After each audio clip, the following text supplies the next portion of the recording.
Simon's new at the factory. If you ask him, he'll tell you it's a lousy job. He has to sweep up and carry things around. He only earns $3 an hour. Even so, Simon prefers working here to the alternatives he sees for himself right now. Although his wage is low, Simon appreciates the independence it gives him. Next week, he'll learn how to use a forming machine. That will make things more interesting. That's Έντγκαρ, the owner of the factory. The only thing he really cares about is making profit. Έντγκαρ would prefer to pay his workers a tiny fraction of their current wages to keep more money for himself, but he knows that wouldn't work. Έντγκαρ is in competition with many other business owners. They all need a steady supply of human labour. When deciding whether or not to trade with an employer, workers consider wages, but also working conditions and other benefits. If Έντγκαρ's offers aren't attractive enough, workers won't sell him the labour he needs to run his factory.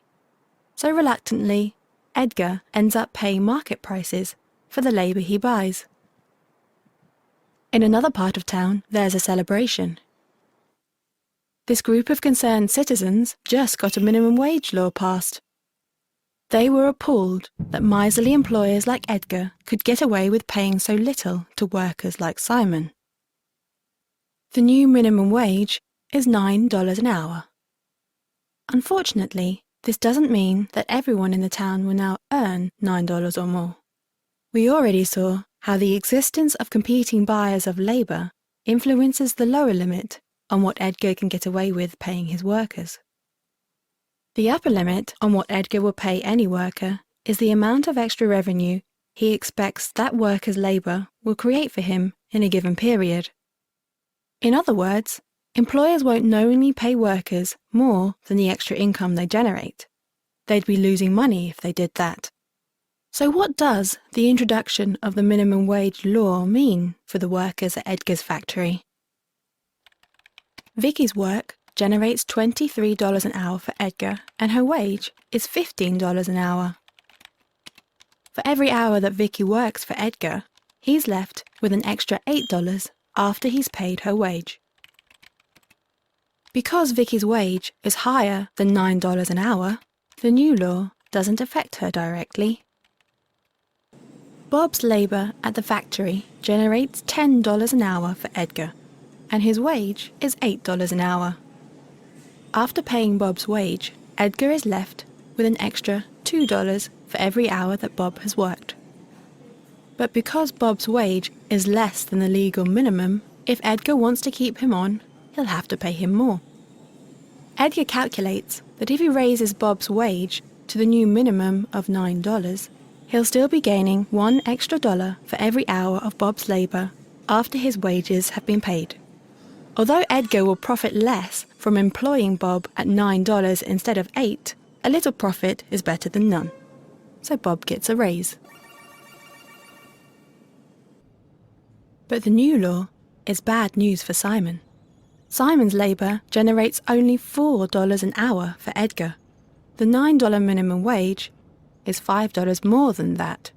Έντγκar would be losing $5 an hour by keeping Simon on at the new legal minimum. So Simon doesn't get a raise. Instead, he loses his job.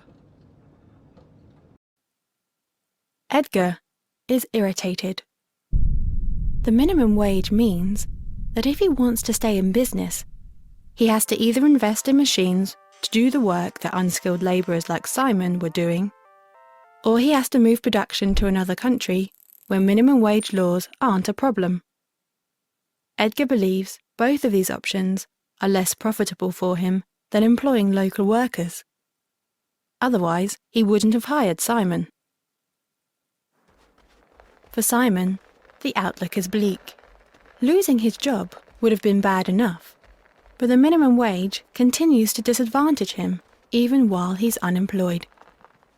Because he's young and doesn't have much experience, it's likely that the extra revenue Simon's labour would create for any employer would be low.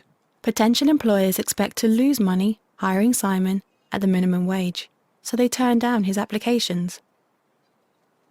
Simon was glad of his factory job, even with its low wage. He hoped to build up experience, which would raise his productivity and give him a chance to move to better paid and more satisfying work. But the new law prevents him from doing so. This is why the minimum wage has been described as removing the bottom rungs from the economic ladder. When we see social interactions that seem unfair, one response is to demand that the behaviour we disapprove of be outlawed. But we should keep in mind that this kind of intervention has unintended consequences.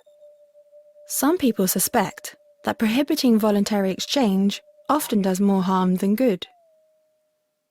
They believe the proper function of law is to discourage the initiation of force, and that we shouldn't create barriers that prevent people from doing their best to peacefully improve their lives. Do a web search for some of these terms if you're interested in learning more.